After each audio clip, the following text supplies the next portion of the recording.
And my minyan started at 8 o'clock. So you do brachas at 8, and Rabbi Shmuel at 8:10. And I would always, make sure that I start on time. But when they tell me, you have to get to Chazor Sashatz by this and this moment, I would always make it like a minute or two later. Because I discovered that the minig in the Beis Medrash was if they say Shachar starts at 9 on Shabbos, it means it doesn't start before 9. So when it starts, you don't know. So whenever the Rebbe walks in,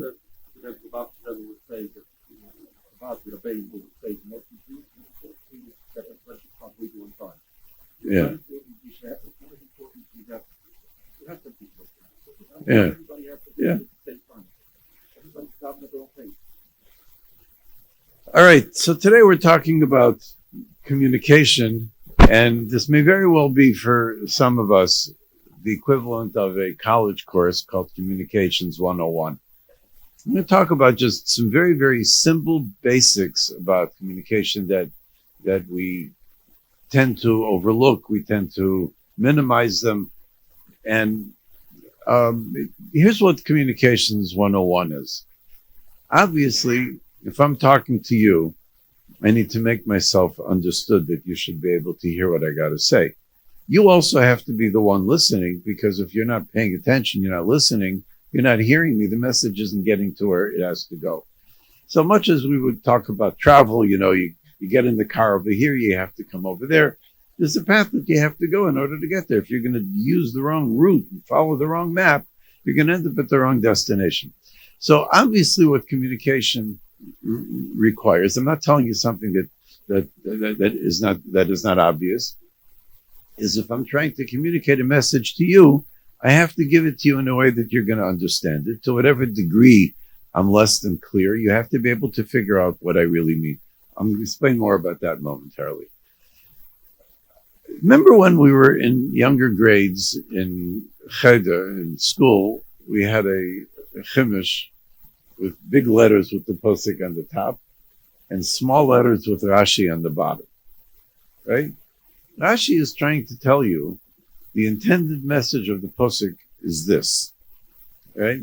Sometimes he brings Medrash, Rashi brings a lot from Medrash Tanchima, but whatever it is, this is the intended message of the posik. That's what Perush Rashi is. The reality is that we need to recognize that when we're communicating, the person on the other end is hearing the words we say, but then they have to decipher and break the code. What is the message that is really meant? And there are so many ways of doing this wrong, and it is so easy to do it wrong. Let me give you some examples of just how bizarre things can get. So, for instance, there was a couple that I was speaking with a week or two ago, and one of them described a scene that actually happened where the husband asked the wife, "Can you please pass me the salt?" And her response was, "Oh, you mean I didn't spice the food well?" Right? She picked up completely the wrong message. It was an unintended message. And at the same time, there are messages that we are trying to convey that don't get through. Now, I want to relate two events in my own experience. There was a summer Shabbos that I had everything ready. I have a list of like last minute chores. I don't know if most men get this, but it's mine. I got to make sure that the hot water is put up. I may have to make sure that the blech is done. A whole bunch of last minute things. And one of the last minute things is that the kishka that was taken out of the freezer was left on the counter. And I wait for it to thaw a certain amount so I can tear off all the wrappers with letters before Shabbos. And then we put it into the trunk and we're good to go. Well, what happens is that the kishka was on the counter all day. And one of my chores is, before I set the trunk onto the blech, that's what I do. I had another 5-10 minutes before Lichtbenchen, and I went into the living room. I sat down on the couch, and I have arm's length to the Sforim. I figure, let me see something on the Pasha. So I'm sitting there and I'm keeping myself busy with looking into a cipher. And my wife comes downstairs and she makes the turn the other direction to go into the kitchen. And I hear her calling to me from the kitchen. Where's the kishka? I put it in the chont. Okay, that was one time. About 10 seconds later, where's the kishka? I put it in the chont. So this was 2. Okay, and the score kept on going up. So about 8 times, she kept on saying, where's the kishka? And she's giving me the same question, giving you the same answer. Like, what part is not being understood? There's a reality that she's around this way, so the sound has to travel completely around the corner. But then I'm over 40, and in our family, we get nerve deafness by somewhere by the age 40. So I'm past that already. And so you can attribute it both to, my age and the layout of the house.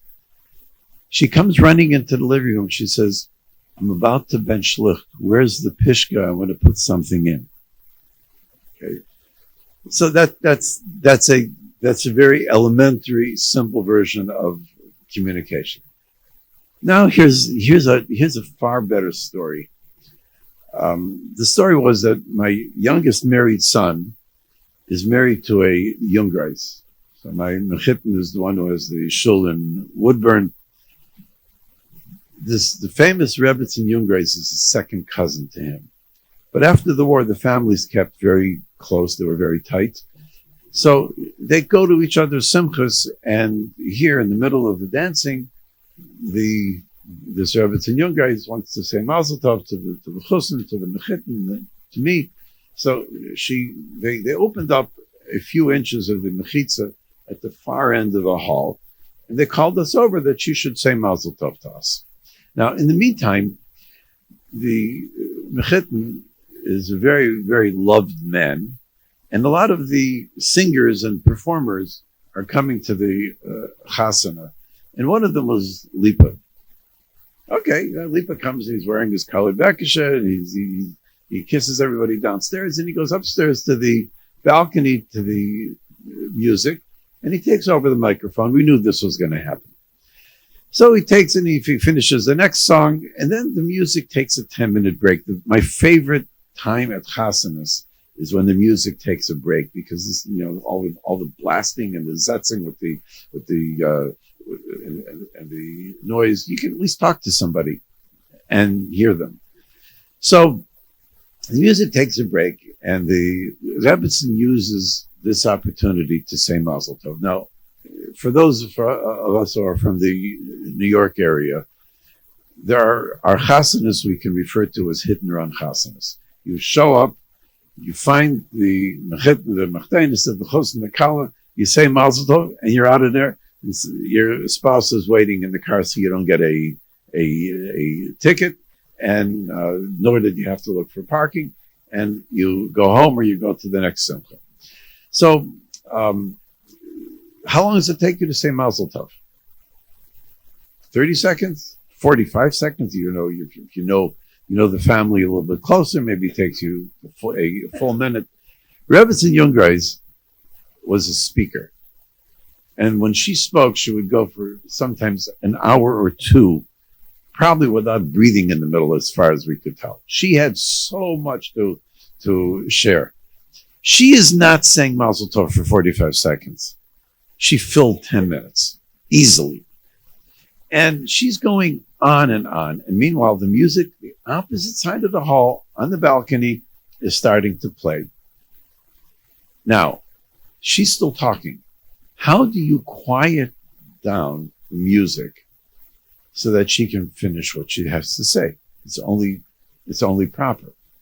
So there's a bunch of people standing in back of us, and a few of them turn to face the music, and they go like this. Their hands up high, like, shut up. And what was Lipa singing? Hebuf dane Hentelach. And if you ever watched at chasanas when he would sing, or whoever the singer is singing, everyone's walking around like this. the same message that's intended, be quiet, is actually turning them on, and it's actually stimulating that much, that the noise and the singing to keep on going. So what we have is the fact that there's, when you look at a dynamic of communication, you have one individual who is performing what we call expressive communication. They're conveying a message. They're saying something. On the other end, there's a receiver. Now, in a dynamic, let's take the typical, where we always say communication is part of the problem, is in marriage. And that is, you've got the husband or the wife is the expressive communicator saying something to their spouse, right? The spouse is receiving the message. Now, if they're tuned into the same frequency, Shalom Al Yisrael, it's great. This is exactly what we're looking for. But what if they're not? And the husband is communicating this and the wife hears that. So to whatever degree his expressive communication is, for lack of a better description, idiot-proof. You can't misunderstand it. That's terrific.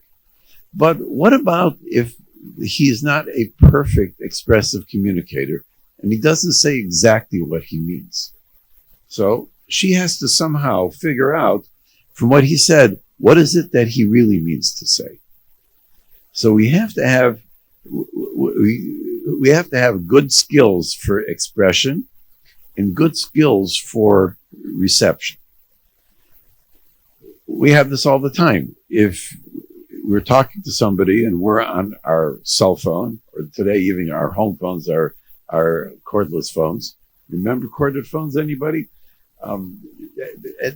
If somebody's signal from their cell plan is weak, the conversation's not happening. And these are things that we all understand because we deal with them on a daily basis. Anything that's going to prevent somebody from expressing themselves clearly is going to impede communication. Anything that's going to prevent somebody from receiving and deciphering the message clearly is going to interrupt that. So you really need to have two people that are on the same wavelength. I'm going to repeat briefly what Rabbi Yaakov Solomon shared last night in his presentation. And he was speaking about the love languages. And when I work with couples, we have to talk about the love languages. And I always recommend the book for people who aren't aware. The 5 Love Languages is a book that has been modified for different populations. So there's the 5 love languages for truck drivers, the 5 love languages for people over 40, the 5 love languages for, like chicken soup for the soul for airline pilots, and chicken soup for the soul for teenagers, any identifiable goal. There is a book, the 5 love languages for Orthodox Jews. And it's available. You can look for it on whatever your online websites are, and there are some Judaica stores that actually carry the book. So it leaves out things that would otherwise be offensive or not well tolerated in the Frum community, and there's some things that I've written to be more compatible for us. And the author, together with the Frum professional, had collaborated for that. The yesod of the 5 love languages, besides knowing what they are, is a very, very important basic theme, and Rabbi Yaakov mentioned it last night. If I'm trying to convey an affectionate message to you, I have to use your language, not my language. So that if you're in a foreign country and you want to ask directions because you don't know where you are, you better know the language of the land. If you're going to try to ask them in English, they're not going to understand it because they speak whatever other language is used over there. So you're in France, you better figure out, how do I ask in French? Where am I going to? My father described when he was a bocher learning in yeshiva in Babov, and then when they first opened in 1947, there was a Talmud there who was a Holocaust refugee, did not know a word of English. And he wanted to go from, Babov was then in the Upper West Side, he wanted to go to Brooklyn, to Williamsburg, whatever. And he asked one of the other Bochum there, who was one of the few that was able to speak English, and he said, if I need to ask directions on the subway, what do I say? And this Bocher said to him, you ask somebody, where is my destination? Right? He came home, like he made it back in time to put on film the next morning. So there's the critical piece is that the most effective communication requires that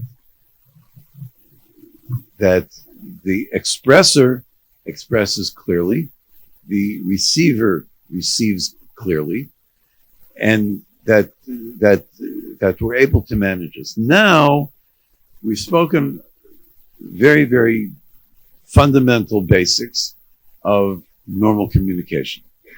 Okay, normal communicators. What happens now when you have a situation where the two people are one of the two or both are unable to communicate properly? And there's many different situations that can lay the groundwork for this.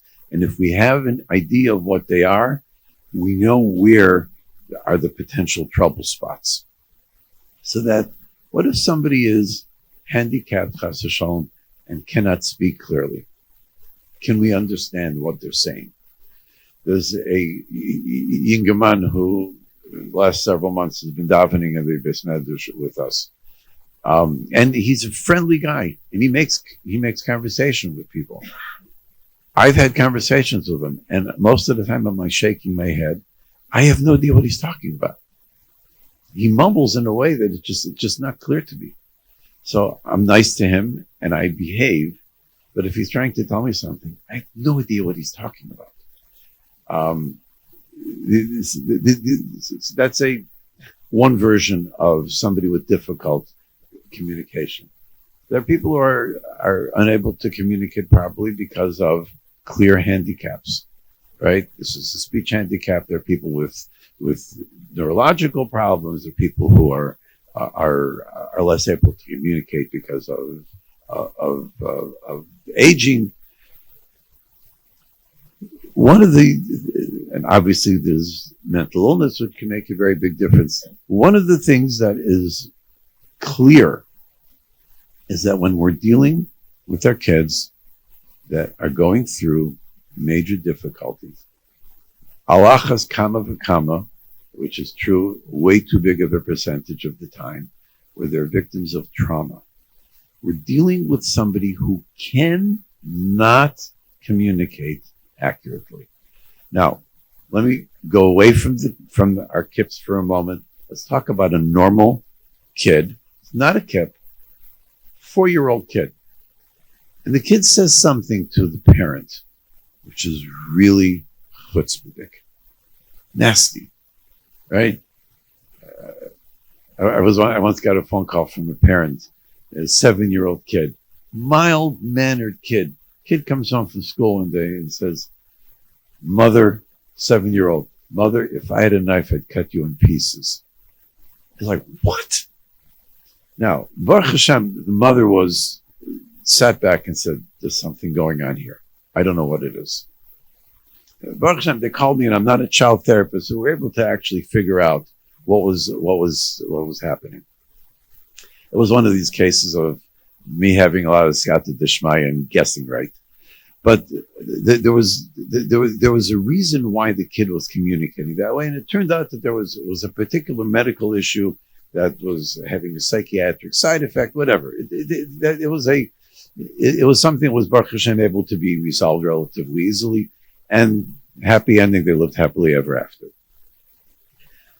The kid that comes and speaks to a parent with chutzpah, I get the question probably at least once a week. My kid talks to me with chutzpah. How do I react to that? And the knee-jerk reaction of a parent or a Rabbi or a teacher is to react disciplinary. You shouldn't talk like that. It's not nice to talk like that. And that's true. It's not nice to talk like that. But if we understand the Perush Rashi of what the child is really saying, it changes the entire dynamic. What's wrong with chutzpah? It's a disgusting way to talk. It's a distancing thing. It's more of an attack. It's a verbal attack. Is that what we want to accept from our children? And the answer is no, we don't want to. But that's not what's really happening. And if we pay attention to what is really taking place, it's a totally different dynamic. And the suggestion that I'm going to give you, which is true so much of the time, is the kid that's talking to you that way. And again, not even kips. The kid is saying something is bothering me. And with the kips, they're saying, I'm hurt, I'm in pain, I'm suffering. And if we realize that what the kid is telling us is not, Mother, I hate you, or Tati, get off my back, you're making my life miserable. What they're doing is they're reaching out and they're connecting and saying, Tati or Mommy, I'm in pain. They're not called kids in pain, just because it's a cute word. The kids are suffering. The chutzpah it's not a nice way for them to say it. Now, the response to the parent who says, my kid talks to me with chutzpah, how do you respond to that? Instead of approaching it in a disciplinary way, my typical response to them, unless there's other individual factors going on, but my typical response is, you tell your kid, I know you're trying to tell me something, and I very much want to hear you. I don't understand that language. Please say it differently. And this is the same for the kid who's saying chutzpah, kid who's speaking with vulgarity, right? Very common these days. Does anybody realize what vulgarity is? Vulgarity is a way of saying things in a manner which is rash, irritating, but making sure that you're going to hear it. And when a kid is deteriorating to the point where they're talking in that language, they're saying, I got to make awfully sure that you hear me. And this way, I know I'm going to use some words that are going to get under your skin. I'm going to irritate you. I know that you've heard that I'm talking to you. And the kid it's an attention getting thing, because the vulgarity is usually not part of the subject matter that they're talking about. It's how they dress it up. So that if we can get past the offensiveness of the kids saying words that are vocabulary that shouldn't be in our homes or our classrooms, and we can say, you know what? I know you're trying to tell me something. I'd love to hear you, but it's got to be a language that I can understand, because this isn't it, right? And to whatever you have to do to give that message to the child is critical. The kids that are in trauma, and I know that I said this yesterday afternoon, but the definition of trauma is a very, very broad definition. And as we go through Shabbos, you're going to hear different versions of the same message many, many times. There's a wide variety of situations that create trauma. You have the drama ones. You have the ones that have, flashing lights and Hatzolah calls and police and all the action. And you have traumas that some people here are calling it mini traumas or micro traumas. There are situations which are traumatic rather than a traumatic event. And those things have a profound impact on the mind of a child who wants to communicate. So that if somebody was chas v'shalom in some sort of a serious accident, and they walked out, Baruch Hashem, well, they're going to bench Gaimel, right? They're going to be telling people. They're going to tell somebody something. You know, there's an old story of a Reformed rabbi who wakes up Yom Kippur morning, and he's got a job, right?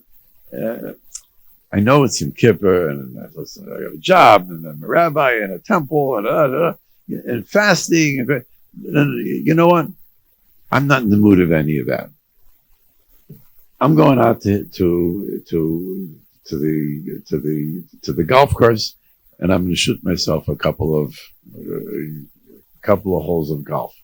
And he gets in his car with his apparatus, his golf clubs, and he goes out there and he tees off. Now, tee off is when you set up the ball on a little thing you stick in the ground, and you give a zetz to the ball, and it flies somewhere, and it has to go in the direction of wherever the hole is, right? And it's usually quite a distance from there, and there's like norms or an average of how many times you have to hit the ball until you actually get it to go into the little hole. There's such a thing as a hole-in-one. And if you just think what the statistical odds are of getting a hole-in-one, they're extremely tiny. So this guy sets up and he tees off, and the ball goes really, really high and far and hits the top of a tree, and it ricochets, bouncing down from one branch to the next, and it finally gets down on the ground, and there's a pebble there, and it ricochets off that, and then it bounces something else in the root of a tree, and finally, noch de ganze Meise, hole-in-one. So the angels in heaven are going into God Almighty and say, hey, God, this guy's blasphemous. He belongs in temple. He's supposed to be fasting. It's Yom Kippur. He's got a job. He's supposed to be giving sermons. He's supposed to be demonstrating to other people to bring them close to God. And you let him get a miracle like this? And God says to the angels, calm down, folks. Who's he going to tell?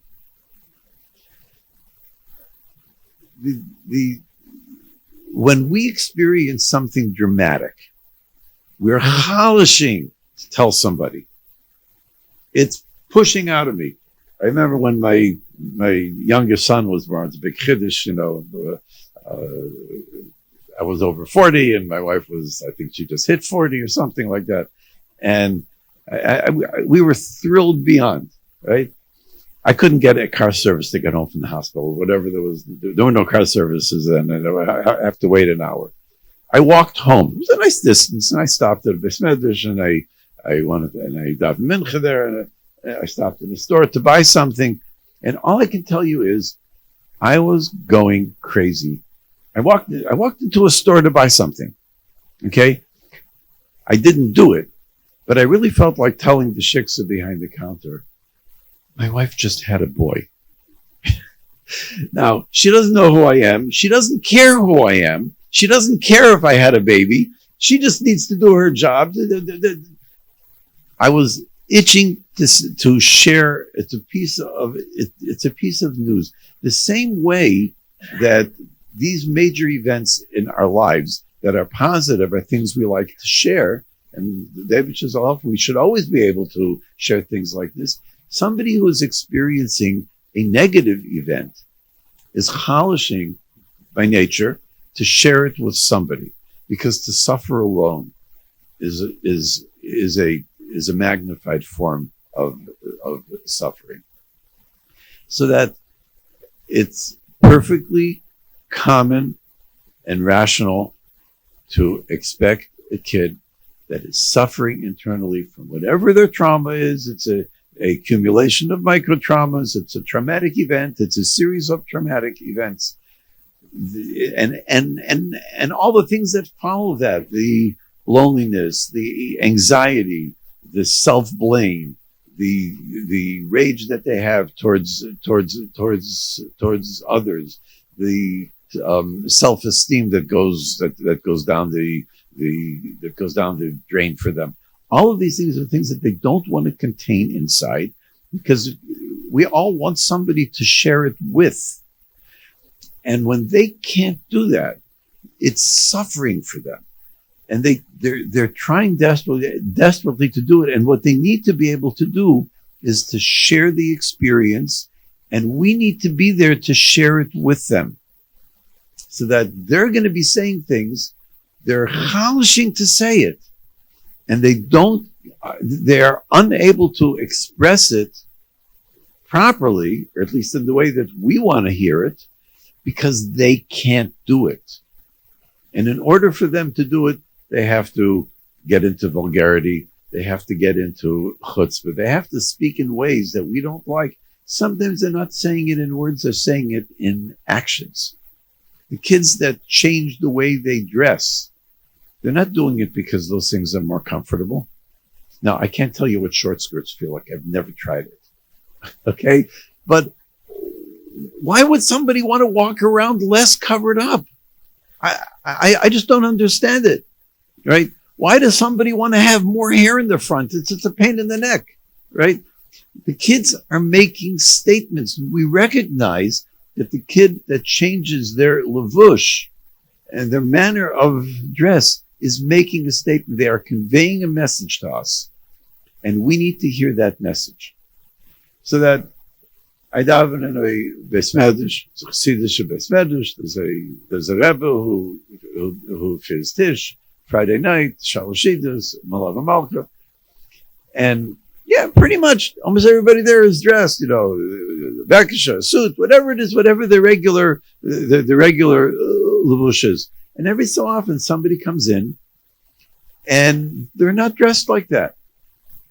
And they used to come dressed like that, and today they're wearing something else. And I make it my business to go over, and whatever way is socially acceptable and proper, I embrace them. They're making a statement. And my message to them is, I'm not interested in the statement that you're making unless you want to tell me more about it. But I am going to reach out to you and tell you that you are to be embraced. Because very often what they're trying to say is, I feel separate from you. I feel disconnected. And I'm not going to let them get away with that, because that's a message of pain. And if I can help assuage and minimize their pain in any way whatsoever, I want to try to do that. So the kids are making statements, and the statements are not being made verbally. Verbal skills are not going to help you for that. When they're making a statement behaviorally, you need to respond to them behaviorally and connect.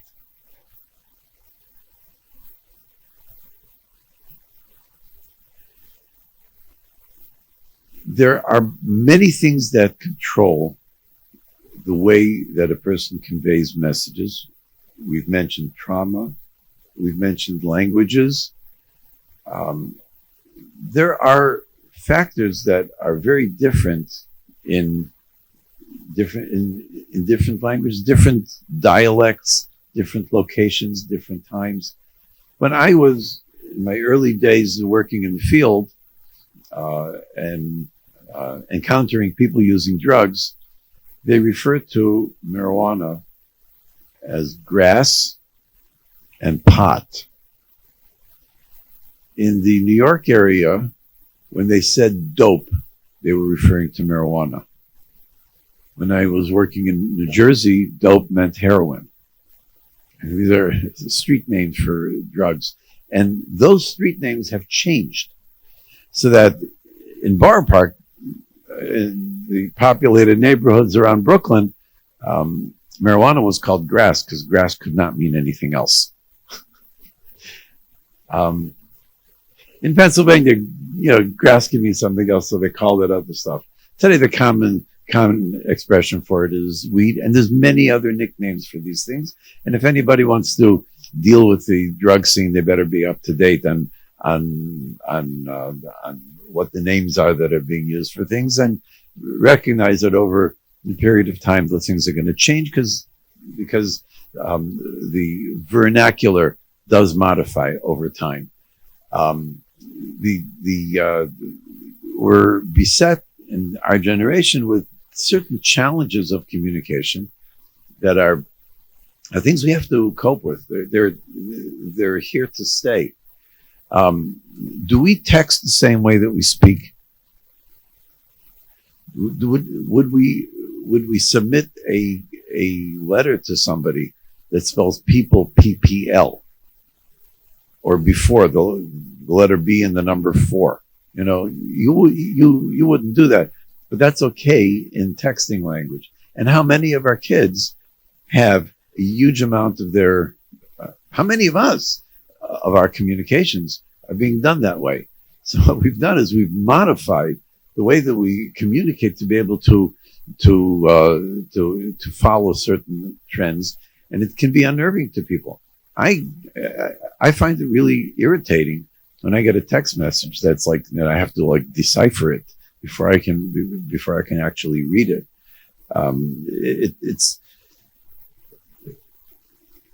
It becomes now a critical piece of how people can interact, maintain a way. The medium of interacting is communication.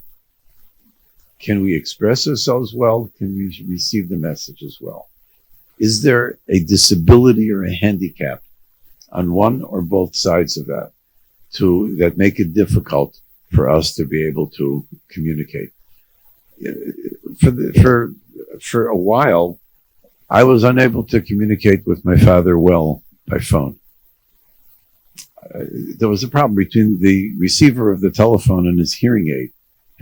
It became problematic for him, and we communicated better by email. No, we did speak on the phone, but it was half the time I was saying things and I did not know whether or not he even heard me. And these are our common challenges that we have. Think about the people that we're talking to. And I'm not even talking about our kids. I'm talking about us here. How many of us here are coming in with our trauma? Maybe it's primary trauma, maybe it's secondary trauma. That we're here and we're parents in pain. We're pips. And when we're talking to somebody else, are we communicating in a way that we're saying what we really want to say? And is the person hearing us hearing the message that we're actually saying? In Rabbi Yaakov Solomon's presentation last night, he made reference to a colleague of ours, dear Chava, named Dr. Meir Wickler. Dr. Meir Wickler, one of the books that he's written, the last time I spoke to Meir, it was in its 17th printing. It's probably far beyond that now. And even though the book was originally published quite a number of years ago, it's still found on the shelves of Judaica stores, and it should be. The name of the book is 10 Minutes a Day to a Better Marriage. And what he describes there at the very beginning of the book, and I recommend it to couples because it is just that valuable for them to learn how to communicate properly. Where the 10 minutes a day, the 10 minutes is a basic exercise.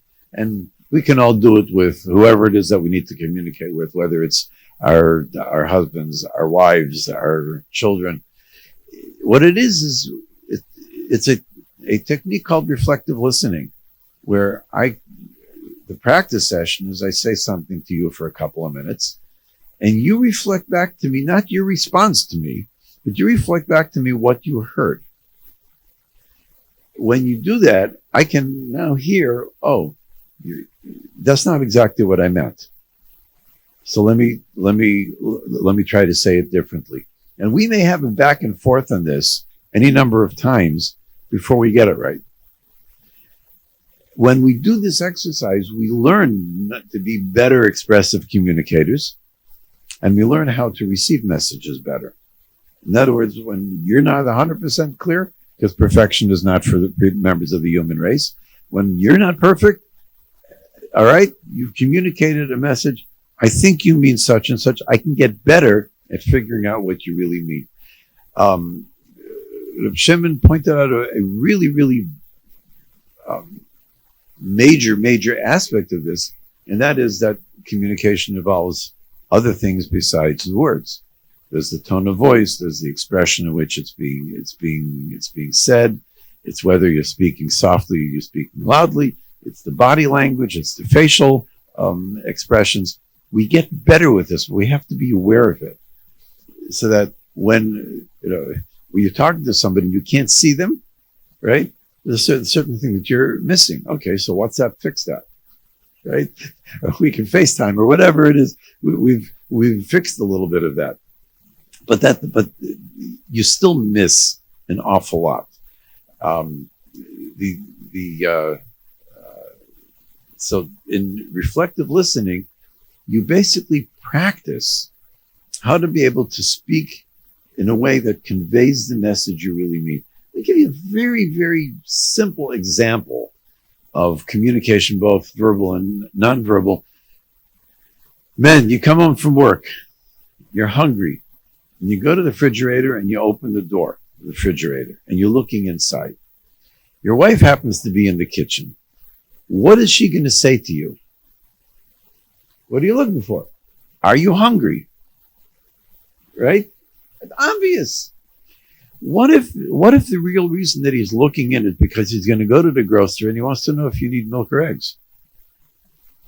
So there are other possibilities to what somebody means. If we're conscious of that, we can at least respond that way.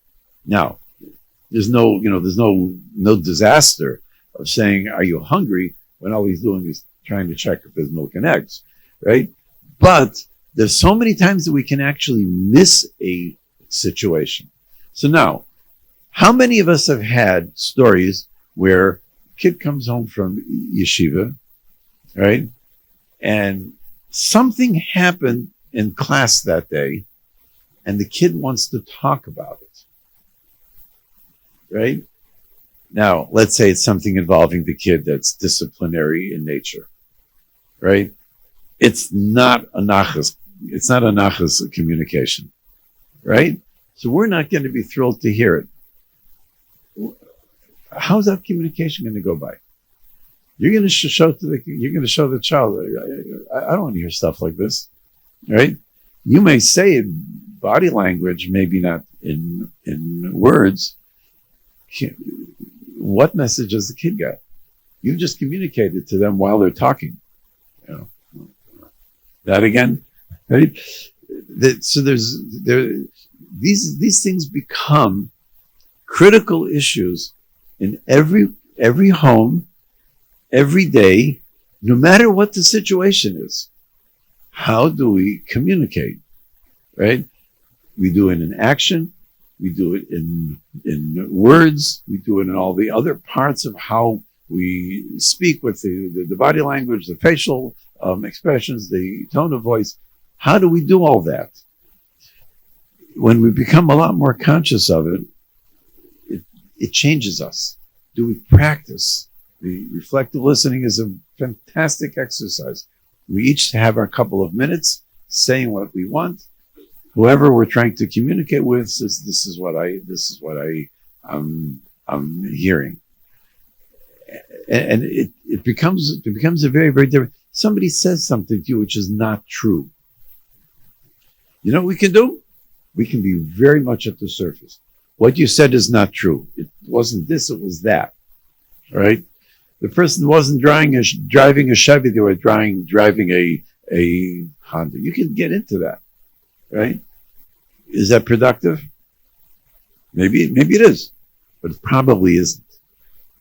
What you got a better chance of doing is recognize the person just said something that was not factual. What is it that is going on that they're trying to avoid? Why are they giving me a different message? Why are they saying something that's not accurate? Why would somebody lie? Maybe they're misperceiving it. Maybe they didn't understand it properly. But if we recognize that the message being sent to us, while it's untrue, there are other possibilities of what the person's trying to convey to me. We can focus on that instead of getting carried away into the Mitzias detail, which, as Reb Shimon said yesterday, is a total waste of time, because it does not It's not communication that produces anything. Remember that when we are talking to each other, we're talking about our own experiences, we're talking to our children, we're talking to somebody that the communication has a good reason why to be less than 100%. We need to understand what the real message is that they're conveying, because we can otherwise get completely lost. Please have a wonderful Shabbos and enjoy it, and be conscious of when people communicate. Thank you. I have time. The program doesn't have time. Sure.